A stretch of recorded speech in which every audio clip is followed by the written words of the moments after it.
ہمارے چینل اللہ اولیاء تاجی کو سبسکرائب کریں اور ویڈیو کو لائک کریں۔ حضرت یونس علیہ السلام فرمانے لگے جبریل میرا دل کرتا ہے مجھے اس بندے کی ملاقات کرا جو اللہ کا سب سے زیادہ عبادت گزار بندہ ہے۔ حضرت جبریل امین لے گئے دور دور فلسطین کے علاقے میں اور لے جا کر ایک بندے سے ملاقات کرائی جس کی دونوں آنکھیں بھی کوئی نہیں تھی، دونوں بازو بھی کوئی نہیں، دونوں پیر بھی کوئی نہیں، اور اس بندے کی زبان پر لفظ بڑا کیا جاری تھے، یا اللہ تیرا شکر ہے، یا اللہ تیرا، بول کے کہیے یا اللہ تیرا، اے اللہ تیرا شکر ہے، شکر شکر کر رہا تھا۔ حضرت جناب سیدنا یونس علیہ السلام کہنے لگے میں نے تجھے عبادت گزار کو ملانے کو کہا تھا، تو کہاں لے آیا؟ حضرت جبریل کہنے لگے یا یونس یہ ہر چیز جانے کے باوجود اپنے رب کی رضا پہ راضی ہے۔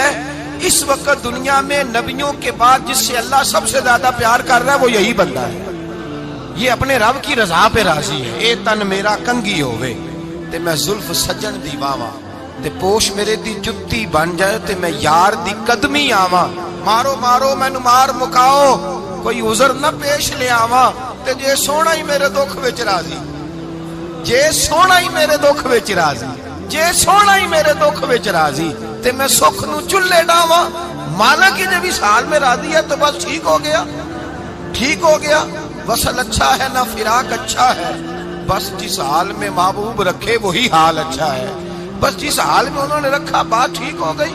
اس میں اب انسان شکوہ کرتے پھرے کہ یہ کس طرح ہے وہ کس طرح، اپنے آپ کو مطمئن رکھا ہے۔ مشکل کے بعد جو آسانی آئی، حضرت لقمان حکیم ان کے نام پر قرآن مجید کی پوری سورت ہے۔ حضرت لقمان حکیم علیہ رحمہ آپ اپنے بیٹے کو نصیحت کر رہے تھے، کہنے لگے بیٹا کو مشکل آئے تو گھبرانا نہیں، کوئی مشکل آئے تو کرے بیٹوں کو سمجھ آ جائے کہ مشکل آئے تو، سمجھ آ رہی ہے بات کی، مشکل آئے تو، اور کیا خوبصورت جملے، بیٹے کو بٹھا کے کہتے ہیں بیٹا چھوٹی مشکل آئے گی تو اللہ بڑی مشکلات آسان کر دے گا، سمجھو چھوٹی مشکلات آئیں تو اللہ نے بڑی مشکلیں اس نے آسان کر دی۔ اور آپ کو بتاؤں اصل انسان ہوتا ہی وہ ہے جو مشکلوں میں جینے کا ڈھب سیکھ جاتا ہے، وہ بن جاتا ہے جو کرب کے حالات میں جینے کا سلیقہ سیکھ جاتا ہے۔ اپنے بچوں کو یہ سمجھانا، حضرت لقمان بیٹے مشکل آئے تو گھبرانا نہیں، بڑی کو ٹال دیتی ہے، وہ نیکی کا اور آسانی کا پیش خیمہ ہوتی ہے، اللہ اس کے بعد آسانی سمجھا رہے ہیں۔ کچھ دنوں کے بعد کہنے لگے آؤ فلاں اللہ کے نبی کی ملاقات کو چلے، فلاں نبی علیہ السلام سے ملنے چلتے ہیں۔ اس زمانے میں جو نبی تھے ان سے ملنے چلے گئے، بیٹے کو بات یاد تھی، گھوڑے پہ بیٹھے، امام ابن جوزی نے اس کو لکھا ہے، گھوڑے پہ بیٹھے تھے دونوں کے پاس گھوڑے تھے۔ اب رستہ بہت زیادہ تھا، کھانا ساتھ لے لیا، پانی ساتھ لے لیا، رستہ لمبا تھا، صحرا کا علاقہ تھا۔ جب جانے لگے تو اتنی سخت گرمی ہوئی کہ گھوڑے بھی بے ہوش ہونے لگے، اچانک ایسی گرم لو چلی کہ گھوڑے بھی۔ اب دونوں باپ بیٹا جو تھے وہ بڑی جوش میں تھے کہ جانا ہی جانا ہے، گھوڑے سے اتر کر کے پیدل چلنے لگے۔ اب پیدل چلتے چلتے ذرا آگے گئے تو گرمی میں جتنا بندہ پیدل چلتا ہے اتنا پیاس بھی زیادہ لگتی ہے، تو پانی پیتے رہے، کھانا کھاتے رہے، کھانا پانی بھی ختم ہو گیا۔ تھوڑا آگے چلے نا، اس قدر تکلیف بڑھی کہ حضرت جناب لقمان کے بیٹے کے پیر کے اندر ایک ہڈی پیوست ہو گئی، اتنی بڑی ہڈی تھی وہ اندر ہی چلی گئی، پیر خون کے فوارے گرنے لگے، بیٹا بے ہوش ہو گیا۔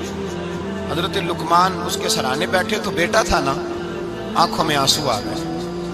بیٹے نے آنکھ کھولی تو کہنے لگا ابا جی آپ تو صبر کرنے والے ہیں، آپ رو رہے ہیں۔ فرمایا بیٹے میں کیا کروں، میرے سینے میں جو دل ہے وہ ایک باپ کا دل ہے، تو باپ جو ہوا تیرا، تیری دکھ پر رونا آیا، بڑی مشکل سے دانت کے ساتھ ہڈی نکالی، ہڈی نکلی تو خون بھی چلا۔ صاحب زیادہ کہنے لگا حضور آپ نے تو کہا تھا ہر مشکل کے بعد آسانی ہوتی ہے، اور چھوٹی مشکل دیکھ کے اللہ بڑی سے بچا لیتا ہے، تو ہم تو اچھے کام چلے تھے، مشکل پہ مشکل، مشکل پہ مشکل، یہ کیا ہے؟ حضرت لقمان کہنے لگے بیٹا نہ تو رب کی حکمتوں کو جانتا ہے نہ پوری طرح میں جانتا ہوں، لیکن جو میں نے کہا تھا وہ بات سچی ہے، فَإِنَّ مَعَ الْعُسْرِ يُسْرًا إِنَّ مَعَ الْعُسْرِ يُسْرًا، اللہ ہر مشکل کے بعد آسانی عطا فرمائے گا، اور فرمایا میرا ایمان ہے کہ ضرور عطا فرمائے گا۔